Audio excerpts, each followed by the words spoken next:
Welcome to KB Diamonds Edu Consult. In this edition, we'll be talking about tips to enhance good communication with children.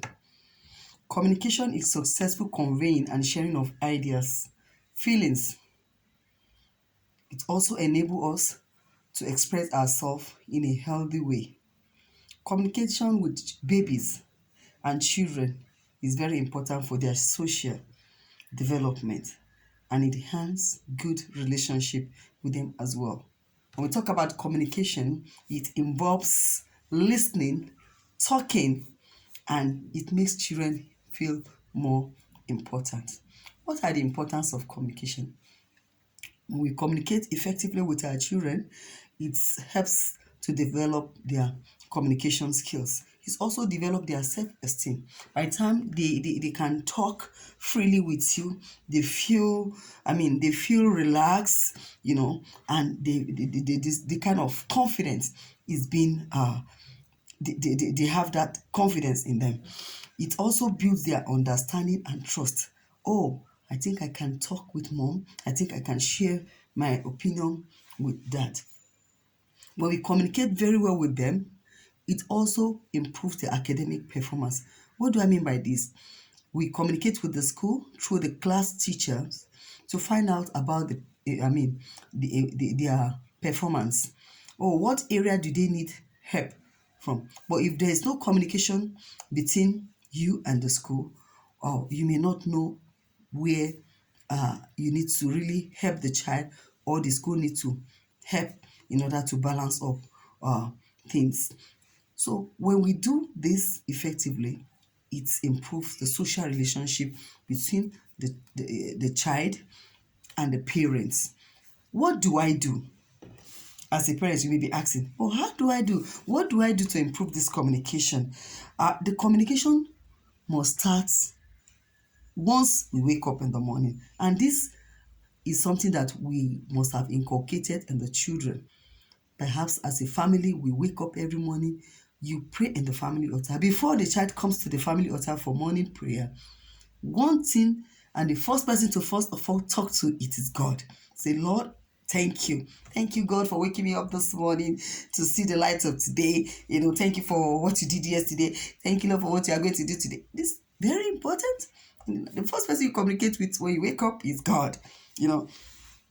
How is your means of communication in the family with your children? Is your communication open or closed? How do I mean by close? Oh, is it that it's only when you need to talk, when you need to share, that is when you communicate with the child? Oh, if there's no need, or the child sits separate in a corner, or withdraws to the room, and while you as a parent, you either glue to your newspaper or you're browsing always, and the child doesn't even have any means of that. In that home, the communication is closed. Is your communication in the home casual? Is it occasional? Or is it constant? So you have to decide. And what I will encourage is that your communication must be constant. It should not be a casual one. It has to be constant and always. Try to talk to the child. In my previous edition on speech therapy, I said from babies, we have to keep activating their speech by talking to them.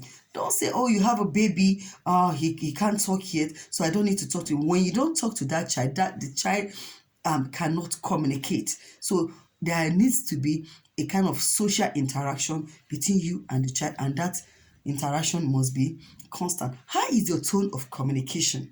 Is your tone always very loud? Is your tone always very harsh? Yeah, we have to learn how to talk to them using a soft tone. When they do something wrong, of course, we have to discipline them. But you discover that some kids grow with that kind of a nature because the environment in which they are brought up, they don't talk gently, they don't talk politely, they talk rudely, the parents talk rudely to each other, and so they feel it's a normal norm. So when they go out, they exhibit such attitude. So we have to be conscious of the tone of our communication, because it matters even when they get to school, when they're communicating with the teachers or lecturers, or when they grow up and they start working. This is very, very important, because the tone of communication that is being inculcated into your child goes a long way to mold the kind of way he or she communicates in the larger society. So, what are the key things that we need to take note of? So, our communication, we have to communicate with them right from their young age. Not when the child gets to the preteens or when the child is teen. That is when you want to start drawing the child close and communicating. Your communication has to start from when they are young. And you have to find time to talk to them, come to their level. You can even kind of just bend down a little bit. What do you have to say? What do you say is the matter? And the child gives you, the child feel more relaxed. It's like, mommy or daddy, have my time. Put away your phone, put away your magazine. You have a call at that particular time. Tell the person, please, I get back to you later. I will give you a call shortly. And you attend to that child. The child feels important. If he has anything bothering him, that child can open up. So, and when we are going to communicate, we have to keep our communications, the communication very brief, because for children, their attention span is quite short. So our communication must be as brief as possible. Just go straight to the point, and the child grabs, or you grasp what the child wants to talk about. What are the cautions that we need to really take as a parent? We have to take some cautions. So, for instance, in a family setting, there are issues that we need to talk about, or perhaps you want to reshovel the house chores. It's a very good time to talk. This person has been the one cleaning the sitting room. Let's make some resolvement. Let's resolve the bedtime. What time do we go to bed? I think it's part of our routine talk in my past edition. You talk about security matters. If there are grievances, perhaps maybe there is a slight quarrel between the siblings, it's a good time for you to open up and express their mind. Just learn to say, I'm sorry, you say sorry. Somebody's birthday is coming up. Where do we celebrate it? Everybody is free. The communication is open in that sense. You talk about security. Like lately, I learned about what happened to a particular youth that was going, on a public transport, and she wasn't comfortable. She communicated with her friend. Before she left home, she told her mom where she was going. So when there are security matters like that, we alert our kids. You tell them about it. When you're going out, please tell me where you're going. Let's know the address of where you're going. When you get there, let's know you've arrived there. You are traveling. Communication is very important. So many have lost it. So many have passed out that they can't even trace them. But thank God, if not that the lady communicated with her friend, they wouldn't even have known her where about.